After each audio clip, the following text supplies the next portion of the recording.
तर आपण स्टार्ट करू. इनिशियली सुरुवातीला कालचं जे रिव्हिजन आहे ते रिव्हिजन घेऊ. तर कालच्या लेक्चरमध्ये सगळ्यांचं वेलकम आपण केलं होतं. त्यानंतर कोर्सबद्दल आपण माहिती घेतली होती. 3 वर्षाचा टोटल कोर्स आहे 6 सेमिस्टरमध्ये. So after completing this 3 years you are become a software engineer. तर त्यासाठी सगळ्यात महत्त्वाचं सॉफ्टवेअर म्हणजे काय माहीत असायला पाहिजे. पण आपण सॉफ्टवेअर म्हणजे का बघितलं होतं, त्याचे types of softwares, what are the different types of softwares हे आपण चेक केलं होतं. So we start with software. Software म्हणजे काय? It is a logical set of instruction. Because you are become a software engineer after completing this 3 year, so that's why we have to know the so what is in by the software. Software means logical set of instruction. कम्प्युटरला आपण काय देणार आहोत? Instruction देणार आहोत. बरोबर आहे. Computer स्वतःहून काहीच करत नाही. कम्प्युटरला आपण काय करणार आहोत? इन्स्ट्रक्शन देणार आहोत. म्हणून सॉफ्टवेअरला आपण काय म्हणतो? Logical set of instruction. Logical काय म्हणतो? कारण त्याला काहीतरी लॉजिक पाहिजे. कुठल्याही इन्स्ट्रक्शनला काय पाहिजे? लॉजिक पाहिजे. म्हणून त्याला आपण काय म्हणतो? Logical set of instruction, that is known as the software. त्यालाच आपण काय म्हणतो? सॉफ्टवेअर असं म्हणतो. त्यानंतर टाइप्स ऑफ सॉफ्टवेअर बघितलं होतं आपण. टाइप्स ऑफ सॉफ्टवेअरमध्ये आपण काय म्हटलं होतं की ऍप्लिकेशन सॉफ्टवेअर आणि सिस्टीम सॉफ्टवेअर. ऍप्लिकेशन सॉफ्टवेअर आणि सिस्टीम सॉफ्टवेअर. ऍप्लिकेशन सॉफ्टवेअर म्हणजे काय? युजरच्या रिक्वायरमेंटनुसार जे आपण सॉफ्टवेअर डेव्हलप करतो त्याला आपण काय म्हणतो? Application software. युजरच्या रिक्वायरमेंटनुसार जे आपण सॉफ्टवेअर तयार करतो त्याला आपण काय म्हणतो? ऍप्लिकेशन सॉफ्टवेअर असं म्हणतो. बरोबर आहे. आणि ऍप्लिकेशन सॉफ्टवेअरमध्ये पण 2 प्रकार पडतात. एक बेसिक पर्पज आणि एक स्पेशल पर्पज. बेसिक पर्पज म्हणजे काय? बेसिक रिक्वायरमेंट जी असते युजरची, बेसिक रिक्वायरमेंट फुलफिल करण्यासाठी जे काही सॉफ्टवेअर आपण यूज करतो त्याला काय म्हणतात? Basic purpose application software. म्हणजेच कुठले? MS Office, Word, Excel, PowerPoint, Access, internet वगैरे आपण जे बघतो ते. त्यानंतर बघितलं होतं आपण स्पेशल पर्पज ऍप्लिकेशन सॉफ्टवेअर. काय? Special purpose application software. युजरची स्पेसिफिक रिक्वायरमेंट फुलफिल करण्यासाठी जे सॉफ्टवेअर आपण यूज करतो त्यालाच काय म्हणतात? Special purpose application software. To fulfil the user specific requirement we can use the special purpose application software. So then system software. To fulfill the system requirement, to develop a system software, we are going to use some softwares. That types of softwares are known as system software. So what are the softwares? System softwares, sound drivers, operating systems. So these are the types of system software. Sir हे आपण काल बघितलं होतं. आणि C language बद्दल. आता programming language म्हणजे काय? मग प्रोग्रामिंग लँग्वेज का शिकायची? तर प्रोग्रामिंग लँग्वेज कुठलेही सॉफ्टवेअर डेव्हलप करत असताना आपल्याला एखाद्या प्रोग्रामिंग लँग्वेज थ्रूच आपल्याला काय करावं लागतं? सॉफ्टवेअर डेव्हलप करावं लागतं. मग प्रोग्रामिंग लँग्वेजेस का? कारण आपण आता कम्युनिकेशन करतो. तर कम्युनिकेशन करतो तर कुठल्या तरी एखादं माध्यम आहे ना, आपल्याकडे काहीतरी मीडियम आहे. We can use one kind of medium to communicate with each other. So same like that, to communicate with computer we can use to communicate with computer we can use the programming language. So user कम्प्युटरशी communicate करून आपल्याला काय करायचं आहे? Software develop करायचं आहे. त्यासाठी आपल्याला काय करायला पाहिजे? कम्प्युटरची भाषा आपल्याला यायला पाहिजे. कम्प्युटरची लँग्वेज आपल्याला यायला पाहिजे. बरोबर आहे. मग कम्प्युटरशी कम्युनिकेशन करण्यासाठी वेगळ्या पद्धतीचे लँग्वेजेस आपल्याला दिलेले आहेत. त्यातलं सगळ्यात महत्त्वाचं आहे सी लँग्वेज. सगळ्यात महत्त्वाचं आहे सी लँग्वेज, कारण इथे बेसिक लँग्वेज. जशी आपण ह्याला ABCD ऑफ प्रोग्रामिंग लँग्वेज असे म्हणू शकतो. म्हणजेच काय की जसं इंग्लिशमध्ये ABCD महत्वाचं आहे, ABCD आल्याशिवाय आपल्याला इंग्लिश येतच नाही. सेम तसंच प्रोग्रामिंग लँग्वेजमध्ये सुद्धा तर सी लँग्वेज आल्याशिवाय आपल्याला कुठलेही प्रोग्रामिंग लँग्वेज येऊ शकत नाही. That's why it is known as the basic language or ABCD of programming language. त्यामध्ये आपण ABCD ऑफ प्रोग्रामिंग लँग्वेज असं म्हणू शकतो आपण त्याला. ठीक आहे. त्यानंतर आपण पुढे बघणार आहोत. तर प्रोग्रामिंग लँग्वेज म्हणजे काय? The C language is developed by Dennis Ritchie for creating system application that directly interact with the hardware device. मग इनिशियली जे सॉफ्टवेअर डेव्हलपमेंट झालेलं आहे, सी लँग्वेज डेव्हलप झालेलं आहे, ते कोणी डेव्हलप केलेलं आहे? Dennis Ritchie. कोण डेव्हलप केलेलं आहे? Dennis Ritchie.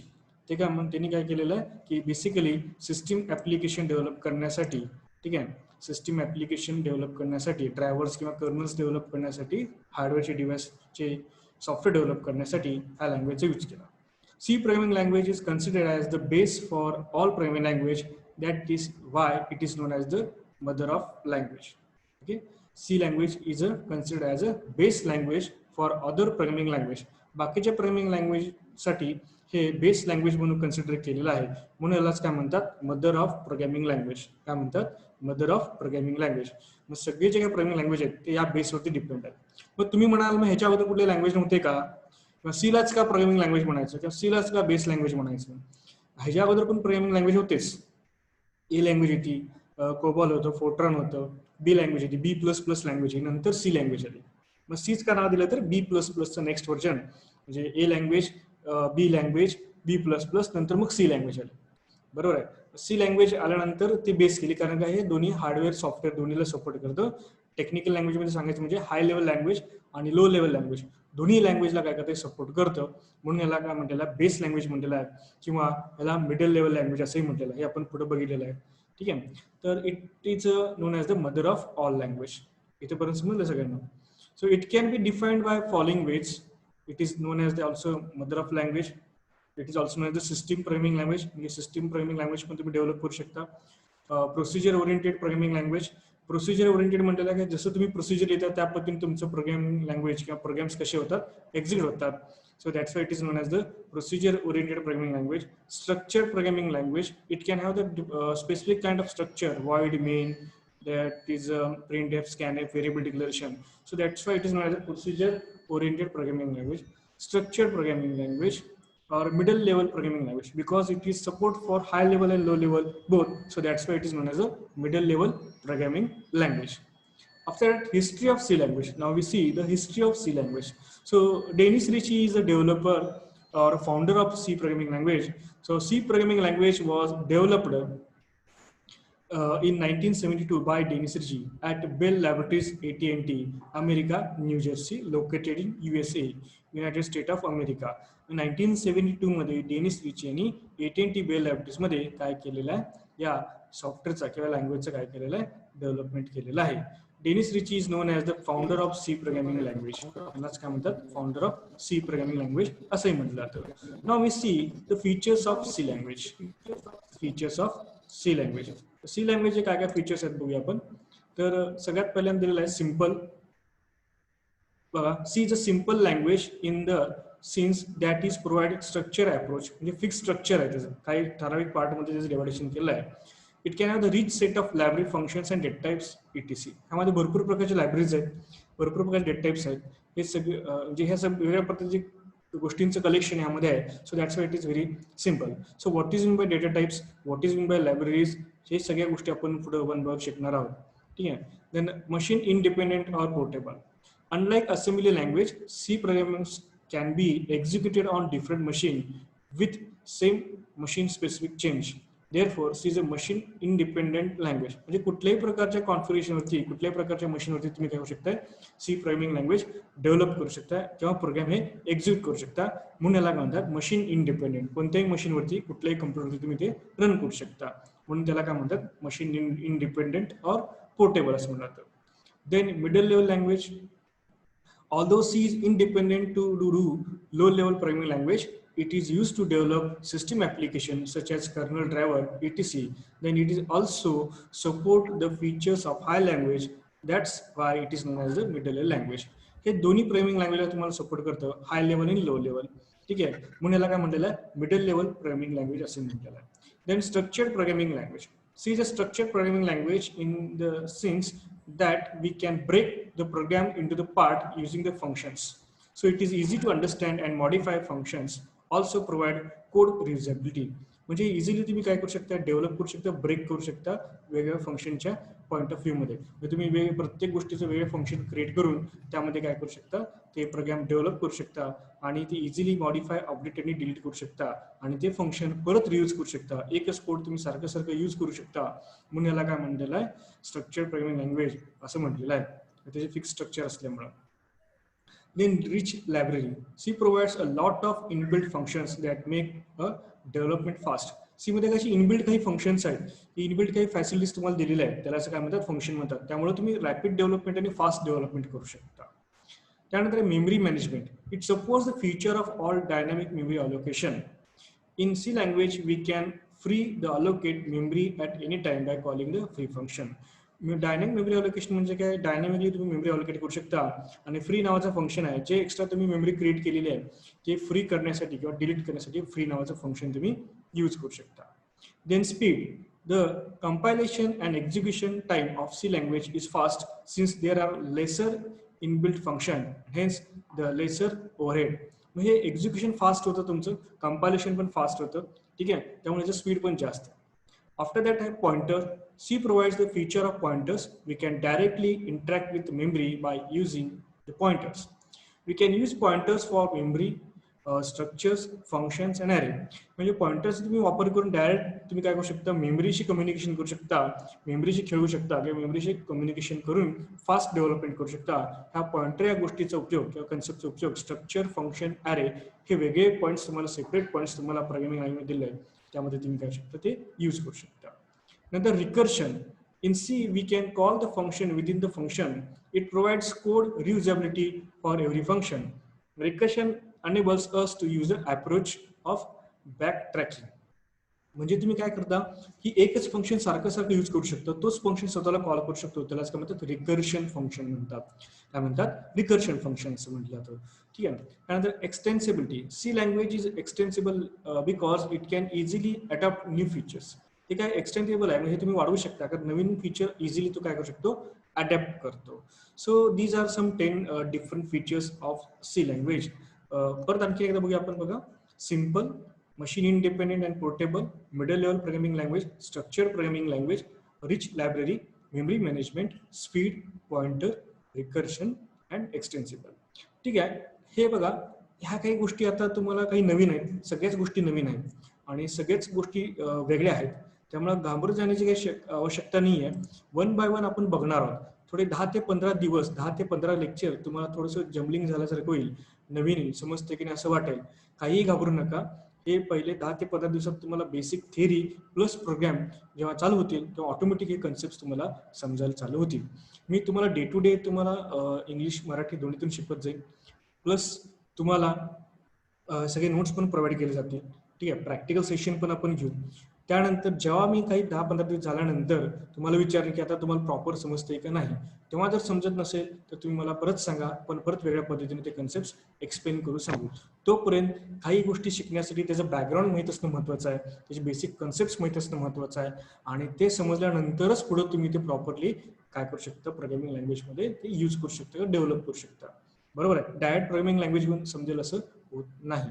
हे सगळ्या गोष्टी होणार आहेत जेव्हा प्रोग्राम चालू होतील, जेव्हा तुमचे 4-5 प्रोग्राम एक्झिक्यूट करून होतील किंवा तुम्हाला प्रॅक्टिकल होतील, तेव्हा तुम्हाला वन बाय वन ते समजावं लागेल. ओके, समजायला लागेल थोडं हळूहळू ते, ठीक आहे. त्यामुळे घाबरून जाण्याची काही आवश्यकता नाही आहे, कारण मी नवीन सब्जेक्ट घेतला, IT घेतला, मला जमेल का नाही अशी भीती बऱ्याच विद्यार्थ्यांना वाटते की हे काही वेगळंच काहीतरी आहे, कारण याच्यामध्ये आपण ते शिकलेलं नसतं. त्यामुळे काही घाबरून जायची आवश्यकता नाही आहे, ठीक आहे. थोडे दिवस, एक 10 ते 15 लेक्चर तुम्हाला बेसिक, म्हणजे थोडक्यात काय 10 ते 15 लेक्चर पण नाही, एक 4-5 लेक्चरमध्ये तुम्हाला काही बेसिक प्रोग्रामिंग लँग्वेज आपण स्टार्ट करू. तोपर्यंत तुम्ही फक्त हे सगळं काय रिमाइंड करा, जे जे काय सांगितलं व्यवस्थित लक्षात ठेवा आणि नंतर जेव्हा तुम्हाला मी विचारेन की बाबा हे आता पण तुम्हाला समजते की नाही किंवा तुम्हाला आत्ता काय प्रॉब्लेम आहे का, जेव्हा समजेल तेव्हा काय तुम्हाला अडचण असेल परत तुम्ही मला सांगा, मी परत वेगळ्या पद्धतीनं तुम्हाला सांगेन. जोपर्यंत तुम्हाला समजणार नाही तोपर्यंत तुम्हाला 100% शिकवलं जाईल, प्रत्येक शंका तुमची क्लिअर केली जातील. ठीक आहे. हे झाले features of C programming language. So after that आपण आता बघायचं आहे व्हॉट इज कंपायलेशन. तर प्रत्येक प्रोग्राम काय केला जातो, कंपाईल केला जातो. कंपाईल केला जातो म्हणजे काय, चेक केला जातो तुम्ही जो कोड लिहिलेला आहे तो बरोबर आहे का नाही. The code which are going to written by the user, it is correct or not. It is only checked by technical errors. म्हणजे टेक्निकल एरर फक्त चेक केलं जातं, म्हणजे त्याचे सिंटॅक्स म्हणा, तुम्ही जो कोड लिहिला आहे त्या कोडमध्ये काही सिंटॅक्स असतात, मग त्या स्पेसिफिक फॉर्मॅटमध्ये तुम्ही ते लिहिलेलं आहे की नाही हे चेक केलं जातं. तर त्या फॉर्मॅटमध्ये लिहिलेलं नसेल तर तुम्हाला काय करणार आहे, ते चुकीचं एरर दाखवणार आहे. बरोबर आहे. आणि कंपायलेशन काय करतं, तुम्ही कोड तो बरोबर लिहिले की नाही चेक करतो, प्लस तो कम्प्युटरच्या भाषेमध्ये कन्वर्ट करतो. कारण का शेवटी आपल्याला कोणाशी कम्युनिकेशन करायचं आहे, कम्प्युटरशी कम्युनिकेशन करायचं आहे. तर कम्प्युटरशी कम्युनिकेशन करण्यासाठी आपल्याला त्याच्या भाषेमध्ये बोलावं लागेल. मग हे प्रोग्रामिंग लँग्वेज काय करतात, आपण इंग्लिशमध्ये इन्स्ट्रक्शन देतो, आपल्याला इंग्लिश समजतं असं आपल्याला सगळ्यांना वाटतं किंवा त्या कम्प्युटरला पण वाटतं. बरोबर आहे. म्हणजे आपल्याला इंग्लिश समजतं, आपण त्या इंग्लिशमधून काय करतो, त्याला इन्स्ट्रक्शन देतो. इंग्लिशमधून त्याला इन्स्ट्रक्शन दिल्यानंतर तो काय करतो की तुम्ही दिले इन्स्ट्रक्शन बरोबर आहे की नाही, त्याच्या दिलेल्या फॉर्मॅटमध्ये आहे का नाही चेक करतो आणि आफ्टर दॅट ते इन्स्ट्रक्शन तो काय करतो, परत कम्प्युटरच्या भाषेमध्ये कन्वर्ट करतो. म्हणजेच कम्प्युटरची भाषा कुठली, बायनरी लँग्वेज 0 and 1. ठीक आहे. त्यालाच आपण काय म्हणतो, कंपायलेशन असं म्हणतो. बघा काय काय दिलंय. The compilation of a process is converting the source code into the object code. काय म्हटलंय, the compilation is a process of converting the source code into the object code. It is done with the help of compiler. तुमचा जो code source code आहे तो programming language मध्ये किंवा binary language मध्ये convert करण्याचं काम कोण करत असतो, कंपायलेशनचा प्रोसेस करतो. It is done with the compiler. ह्या गोष्टी कोणा थ्रू होतात, कंपायलर थ्रू होतात. The compiler checks the source code for the synthetic or structured error, and then if the source code is error free then it generates the object code. बघा अशा पद्धतीने तुम्ही code लिहिता, हे hash include str.h main printf hello java t point return 0 and complete. आणि हा code बरोबर आहे की नाही चेक केला जातो कोणा थ्रू, कंपायलर थ्रू. आणि त्याच्यानंतर तुमचा जो कोड आहे तो बायनरी कोड मध्ये काय केला जातो, तो जनरेट केला जातो, बायनरी कोड मध्ये जनरेट केला जातो. बरोबर आहे. मग हे बायनरी कोड म्हणजे 0101 तेवढंच कम्प्युटरला समजतं आणि परत हे कम्प्युटरकडे जातं. इंटरप्रिटर काय करतो, कम्प्युटरच्या लँग्वेजमध्ये कन्वर्ट करतो, परत तिथं तुम्ही दिलेले इन्स्ट्रक्शन फॉलो केले जातात, त्याचा आउटपुट परत बायनरी लँग्वेजमध्ये येतं. बायनरी लँग्वेजमधून परत काय करतो इंटरप्रिटर, तुमच्या लँग्वेजमध्ये म्हणजे इंग्लिश लँग्वेजमध्ये कन्वर्ट करून काय करतो, देतो. बरोबर आहे. The C compilation process converts the source code taken as input into the object code or machine code. The compilation process can be divided into the 4 steps: pre-processing, compiling, assembling, and linking. The preprocessor takes the source code as input and it removes all the comments from the source code. The processor takes the processor directive and interprets it. For example, if stdi.h the directive is available in the program, then the preprocessor interprets the directives and replaces it directive with the content of the stdi.h. म्हणजे तुमच्याकडे जे data आलेला आहे, तो source code आलेला आहे, तो आज इनपुट घेतला जातो, तो प्रोसेस केला जातो, बायनरीमध्ये कन्वर्ट केलं जातं आणि मग तुम्हाला काय केलं जातं, ते आउटपुट करून दिलं जातं. बरोबर आहे. अशा पद्धतीने प्रोग्राम कंपाइल तुमचा तो कम्प्युटरकडे जातो, कम्प्युटर त्यावरती प्रोसेस करतं आणि परत तुम्हाला आउटपुट मिळतं आणि ते इंग्लिशमध्ये तुम्हाला काय होतं, कन्वर्ट करून दिलं जातं. हीच प्रोसेस आहे, इनपुट, प्रोसेस आणि आउटपुट. जगातल्या कुठल्याही कम्प्युटरमध्ये फक्त 3च गोष्टी होत्या, इनपुट, प्रोसेस आणि आउटपुट. तुम्ही इनपुट देता, त्यावरती प्रोसेस होतं आणि तुम्हाला परत काय मिळतं, आउटपुट मिळतं. ठीक आहे. This is what is known as the compilation. नंतर आपण बघूया प्रिंटएफ आणि स्कॅनएफ. जसं आपण बघितलं इनपुट, प्रोसेस आणि आउटपुट, इनपुट, प्रोसेस आणि आउटपुट, तसं तुम्हाला काय होतं, युजरकडून डेटा काहीतरी घ्यावा लागतो प्रोसेस करण्यासाठी आणि तुम्हाला काहीतरी डेटा प्रोसेस करून द्यावा लागतो. त्यासाठी 2 महत्त्वाचे फंक्शन्स, 2 महत्त्वाचे मेथड्स यामध्ये यूज केले जातात. त्यालाच काय म्हणतात, प्रिंटएफ अँड स्कॅनएफ. त्या म्हणतात प्रिंटएफ आणि स्कॅनएफ. दिले बघा, प्रिंटएफ आणि स्कॅनएफ. बरोबर आहे. तर printf and scanf functions are use for input and output in C language. Both functions are inbuilt library functions defined in stdi.h. Header file म्हणजे, हेडर फाईल म्हणजे काय, एक प्रिंटएफ स्टेटमेंट आपण काय नावाचं जाऊ, प्रिंट एफ, मला काय करायचं, प्रिंट करायचं. स्कॅन एफ म्हणजे आपण कम्प्युटरमध्ये डेटा घेतो, डेटा घेण्यासाठी काय करतो, डेटा स्कॅन करतो. बरोबर आहे, कम्प्युटर घेण्यासाठी. मग स्कॅन एफ, युजरकडून डेटा घेण्यासाठी डेटा काय करतो, आपण स्कॅन करून घेतो. मग त्यासाठी कुठलं मेथड यूज करायचं, स्कॅन एफ. सपोज आपल्याला 2 नंबरची ऍडिशन करायची आहे, तर 2 नंबर युजरकडून घेतले पाहिजेत. तर युजर काय करणार आहे, युजरला काय पाहिजे, ऍडिशन पाहिजे. म्हणजे युजरला कुठल्या नंबरची ऍडिशन करायची, तो 2 नंबर कोण देणार आहे, युजर देणार आहे. डेटा घेतला पाहिजे, त्यासाठी काय करायचं, स्कॅन एफ फंक्शन यूज करायचं. त्या 2 नंबरची ऍडिशन केलेली आहे, मग ते आउटपुट त्याला द्यायचं आहे, मग ते प्रिंट करून द्यायचं आहे. मग त्यासाठी काय करायचं, प्रिंट एफ फंक्शन यूज करायचं. कोणतं फंक्शन यूज करायचं, प्रिंट एफ. बरोबर आहे. मग नुसतं स्कॅन एफ आणि प्रिंट एफ म्हटल्यावर तुमचा डेटा येणार आणि जाणार आहे. मग त्यासाठी जो बॅकग्राऊंडला कोड लागणार आहे, तो सगळा कोड कुठल्या हेडर फाईलमध्ये लिहिला जाणार आहे, stdi.h. कुठला आहे हा, stdi.h, standard input output header file. std म्हणजे स्टँडर्ड, आय म्हणजे इनपुट, ओ म्हणजे output, standard input output header file. Standard input output header file असं म्हटलेलं आहे. तर ह्या हेडर फाईलमध्ये काय असतं, प्रिंटएफ आणि स्कॅनएफ. प्रिंटएफ आणि स्कॅनएफ. सी लँग्वेजच्या प्रत्येक प्रोग्राम लँग्वेजमध्ये, प्रत्येक प्रोग्राममध्ये तुम्हाला हे हेडर फाईल लागणार आहे आणि प्रत्येक ठिकाणी तुम्हाला प्रिंटएफ, स्कॅनएफ हे कंपल्सरी लागणार आहे. प्रत्येक ठिकाणी तुम्हाला प्रिंटएफ आणि स्कॅनएफ हे कंपल्सरी लागणार आहे. त्यामुळे लक्षात ठेवा, printf, scanf functions are use to input and output in C language.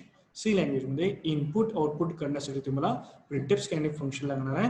आणि both functions are inbuild functions, म्हणजे ऑलरेडी तुमच्या सी लँग्वेजच्या लायब्ररीमध्ये ते फंक्शन स्टोअर करून ठेवलेलं आहे. आणि ते functions stdi.h, standard input output header file, या हेडर फाईलमध्ये काय केलेलं आहे, स्टोअर करून ठेवलेलं आहे. ठीक आहे. So now we see the how we can use the printf function and scanf function. So एखादा डेटा मला प्रिंट करायचा आहे, एखादं स्टेटमेंट मला प्रिंट करायचं तर त्या सिच्युएशनला मी काय करणार आहे, प्रिंट स्टेटमेंट यूज करणार आहे. कुठलं स्टेटमेंट यूज करणार आहे, प्रिंटएफ स्टेटमेंट काय करणार आहे मी यूज करणार आहे. The printf function is used The printf function is used for output. It prints the given statement to the console. The syntax of printf function is given below. A printf format string. तुमचा data कोणत्या फॉर्मॅटमध्ये आहे ते दाखवण्यासाठी तुम्ही काय करता, format string use करता. बरोबर आहे. आणि आर्ग्युमेंट म्हणजे कोणाची व्हॅल्यू तुम्हाला प्रिंट करायची आहे ते आर्ग्युमेंटमध्ये तुम्ही देत असता. बरोबर आहे. मग फॉर्मॅट थिंग दिलेत बघा. मग तुमचा डेटा जर इंटिजर असेल, नंबर असेल तर तुम्ही काय करता, %d यूज करता. तुमचा डेटा जर कॅरेक्टर असेल तर %c यूज करता. तुमचा डेटा जर स्ट्रिंग मध्ये असेल, स्टेटमेंट असेल तर स्ट्रिंग यूज करता. तुमचा डेटा अपूर्णांक व्हॅल्यू मध्ये असेल, फ्लोट व्हॅल्यू मध्ये असेल तर %f यूज करता. म्हणजे एखादा डेटा तुम्हाला प्रिंट करायचा आहे, तो डेटा कोणत्या फॉर्मॅटमध्ये आहे तो द्यायचा आणि ते डेटा कुठे स्टोअर केलेला आहे हे सांगायचं. बरोबर आहे. मग त्यासाठी दिलेलं प्रिंट एफ फॉर्मॅट स्ट्रिंग आणि आर्ग्युमेंट लिस्ट, तो डेटा कुठं आहे हे तुम्हाला द्यावं लागणार आहे. हे कळतं प्रिंट. थोडक्यात आता काय लक्षात ठेवा, एखादं स्टेटमेंट तुम्हाला प्रिंट करायचं असेल, एखादं स्टेटमेंट तुम्हाला प्रिंट करायचं असेल तर तुम्ही प्रिंटएफ फंक्शन काय करता, यूज करता. कुठलं फंक्शन यूज करता, प्रिंटएफ फंक्शन तुम्ही काय करता, यूज करता. एखादं स्टेटमेंट प्रिंट करायचं असेल, एखाद्या व्हेरिएबलची व्हॅल्यू प्रिंट करायची असेल तर तुम्ही काय करता, प्रिंटएफ फंक्शन यूज करता. नेक्स्ट आपण बघणार scanf function. Scanf function is used for input. It reads the input from the console. म्हणजे कन्सोल ऍप्लिकेशन तुम्हाला डेटा रीड करायचा आहे किंवा युजरकडून डेटा तुम्हाला घ्यायचा असेल तर तुम्ही काय करता, स्कॅनएफ फंक्शनचा यूज करता. कुठल्या फंक्शनचा यूज करता, स्कॅनएफ फंक्शन. युजरकडून डेटा घ्यायचा असेल आपल्याला तर त्याचं सिंटॅक्स कसं बघा, स्कॅनएफ सिंटॅक्स कसं आहे, scanf into double quote format string. म्हणजे तुमचा डेटा इंटिजर आहे, स्ट्रिंग आहे, कॅरेक्टर आहे, फ्लोट आहे. जसं आपण इथे वरती बघितलेलं आहे. तर तुमचा डेटा इंटिजर आहे, कॅरेक्टर आहे, स्ट्रिंग आहे का फ्लोट आहे हे तुम्ही चेक करता आणि ते तुम्ही पास करता. आणि त्या पद्धतीने व्हॅल्यू तुम्ही काय करता, युजरकडून इनपुट करून घेता. युजरकडून काय करता, इनपुट करून घेता. हे सगळं डेटा जे तुम्ही घेता आणि देता, तो डेटा म्हणजे सपोज आपण मग ऍडिशन भेटतो, 2 नंबरची ऍडिशन आपल्याला करायची आहे. बरोबर आहे. सपोज ए आणि बी 10, 20 या दोघांची ऍडिशन काय 30. ही 30 व्हॅल्यू मला प्रिंट करायचं आहे. तर ही व्हॅल्यू मला कुठेतरी टेम्पररी स्टोअर केली पाहिजे कम्प्युटरमध्ये. तर तो डेटा स्टोअर करण्यासाठी किंवा युजरकडनं जो डेटा येणार आहे तो मला कुठेतरी स्टोअर करावा लागणार टेम्पररी कॅल्क्युलेशन करण्यासाठी. ते सगळं करण्यासाठी तुम्ही काय करता, व्हेरिएबल यूज करता. काय करता, व्हेरिएबल. तर आता आपल्याला काय बघायचं आहे, व्हेरिएबल चेक करायचं आहे. काय चेक करायचं आपल्याला, व्हेरिएबल चेक करायचं आहे. तर व्हेरिएबल म्हणजे काय, द लोकेशन, मेमरी लोकेशन, जिथं तुम्ही डेटा स्टोअर करता, तिथं ऍक्च्युअली तुम्ही डेटा स्टोअर करता त्याला आपण काय म्हणतो, व्हेरिएबल्स म्हणतो. The name given to the location that is known as the variable. बघा, a variable is a name for memory location. It is used to store data. Its value can be changed and it can be reused many times. ठीक आहे. Variable म्हणजे काय, the name given to the memory location. तुमच्या कम्प्युटरमध्ये जे memory असते त्या memory लोकेशनला तुम्ही काय नाव देता त्यालाच काय म्हणतो आपण, त्यालाच काय म्हणतो तर व्हेरिएबल असं म्हणतो. The name given to the location that is known as the variable. Its value can be changed. याची व्हॅल्यू आपण बदलू शकतो. And it can be reused many times. मग किती वेळा पण तुम्ही व्हेरिएबल काय करू शकता, यूज करू शकता. बरोबर आहे. महत्वाचं लक्षात ठेवा, variable is name for memory location. Variable म्हणजे काय, मेमरी लोकेशनला तुम्ही जे काही नाव देता त्यालाच आपण काय म्हणतो, व्हेरिएबल असं म्हणतो. It is a way to represent memory location through symbol so that it can be easily identified. हे काय सांगितलेलं आहे तुम्हाला, it is a way to represent memory location through symbol so that it can be easily identified. Let us see syntax to declare variable. Variable कसं declare करायचं बघा. Suppose तुम्हाला एखाद्या पूर्णांक संख्या डिक्लेअर करायची आहे, एखादी पूर्णांक संख्या, एक इंटिजर पॉझिटिव्ह नंबर घ्यायचा आहे, तर तुम्ही कुठल्या डेटा थ्रू घेता, तर इंटिजर. तुम्हाला सपोज अपूर्णांक संख्या घ्यायची असेल तर तुम्ही असं डिक्लेअर करा, फ्लोट ए. म्हणजे व्हेरिएबल मेमरीला नाव काय दिला, बी. ठीक आहे. एखादं कॅरेक्टर घ्यायचं असेल तर तुम्ही काय केलं, कॅर सी. कॅर काय, डेटा कुठल्या प्रकारचा डेटा येणार आहे, कॅरेक्टर. तर स्टोअर करण्यासाठी तुम्ही काय नाव दिलेलं आहे, सी. जो काही कॅरेक्टरचा मधला डेटा आहे तो सी मध्ये स्टोअर होणार आहे. सपोज अपूर्णांक संख्या असेल, फ्लोट मुळे काय होतं, तुमचा डेटा अपूर्णांक संख्याचा आहे तर कुठे स्टोअर करणार आहे, बी. नंतर इंटिजर म्हणजे पूर्णांक संख्या येणार आहे तर ते ए मध्ये स्टोअर होईल. अशा पद्धतीने तुमचा डेटा काय होत असतो, त्यामध्ये स्टोअर होत असतो. ठीक आहे. तर नाव we see what are the rules to define variable. A variable can have alphabet, digit or underscore. कुठल्याही व्हेरिएबलच्या नावामध्ये एक अल्फाबेट, डिजिट किंवा तुम्ही अंडरस्कोर देऊ शकता. A variable name can be start with the alphabet or underscore only. It cannot start with digit.